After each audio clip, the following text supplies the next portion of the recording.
Hey guys, what's up? It's Rhett back at it with another video. This video, there was news for the Hawks that came out the other day that we are shopping the number 6 pick. We're trying to trade it, which I kind of like because I don't like drafting Okoro. I don't think he's very good. Halliburton, he might be a solid backup, but I wouldn't really want to draft a backup when you could trade for a good player. And these are 3 deals that I've seen, and I'm going to let y'all know what I think.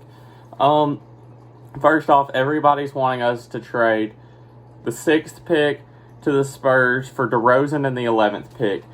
And this deal is intriguing because the return is actually good with the draft pick. You can draft a backup point guard later in the draft at 11 if you want, somebody like RJ Hampton. But what does DeMar DeRozan do if you put him on your team? People want that trade because the Hawks want to win now, and they think that's a deal.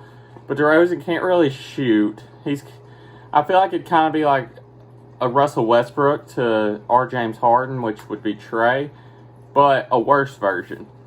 Because we have Cam at the 2 or 3, Hunter at the 3 or... So, DeRozan, where are you going to put him? DeRozan will take minutes away from our good young players, and I don't know if I want that. I don't want DeRozan to take shots and minutes away from Cam and Hunter, people who are going to be there for the future, when we get DeRozan for a year and then he's gone. So I don't think I would do this trade. A bunch of people want to, but I don't think I would. Next, this trade is intriguing, and I would actually probably do this.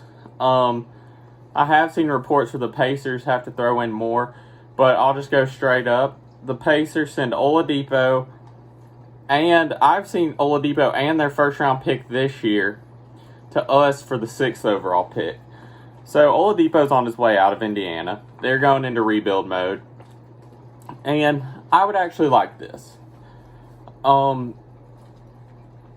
Because he's 1 year, but he's an all-star player.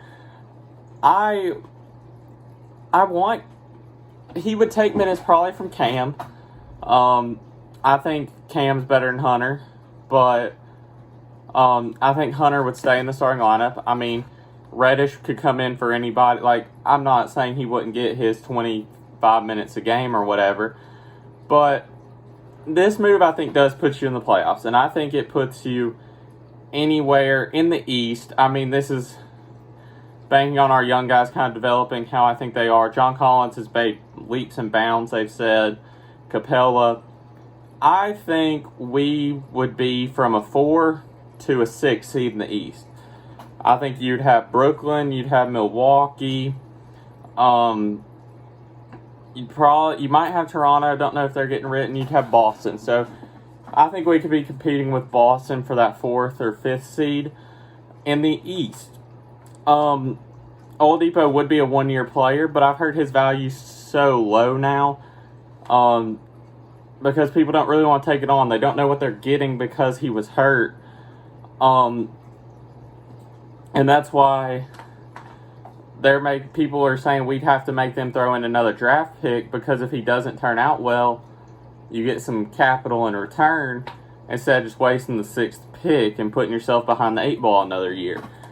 And my last draft or trade would be for Brandon Ingram. Sign and trade. Because the Pelicans have his rights and they can re-sign him for anything.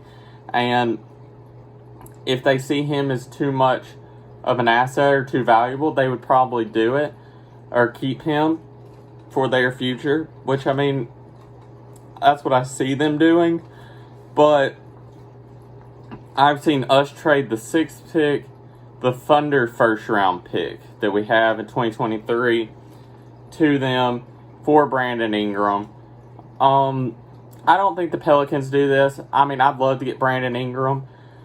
I think you could probably sign him for 5 years or whatever. But then that puts Hunter as the backup. Probably. Cam would probably move to 2 because he's a better ball handler.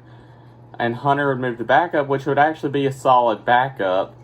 But you're at the point where You traded so much to get him at number 4. Do you want him to be your backup? That's why I believe that he would play over Cam, is because they gave up so much to get there. The 8-10 is, or the 8-17, and I think some other pick. You're giving up so much. You really like. I think y'all see where I'm going. Like, do you want him to be your backup?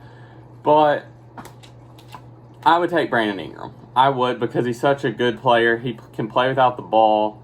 I don't think he'd be too worried about getting his stats up. I think he would get them.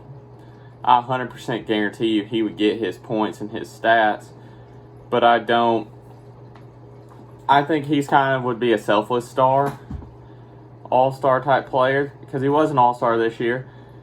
And I would love this move if we could get him, but I don't know if we could.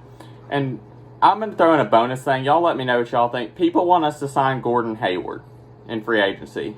Reports are he wants to decline his Celtics option and get a safer long-term contract around like 4 years or 5 years, like 100-something million.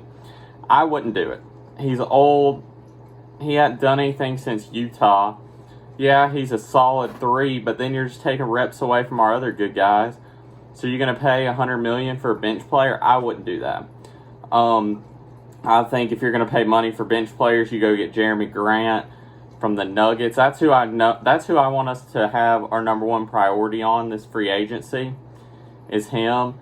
Like Teague. I'd rather bring Teague and Jeremy Grant back instead of bringing in a washed-up Gordon Hayward.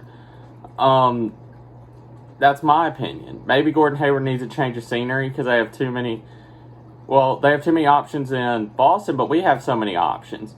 So I don't like that. Let me know what y'all think. The draft's about 3 weeks away, and we're getting into it. Finally, some news. We're finally figuring out when the season starts. I've heard January 18th. Now I'm hearing December, like late December. Let me know which one of those trades you like. Till next time, peace.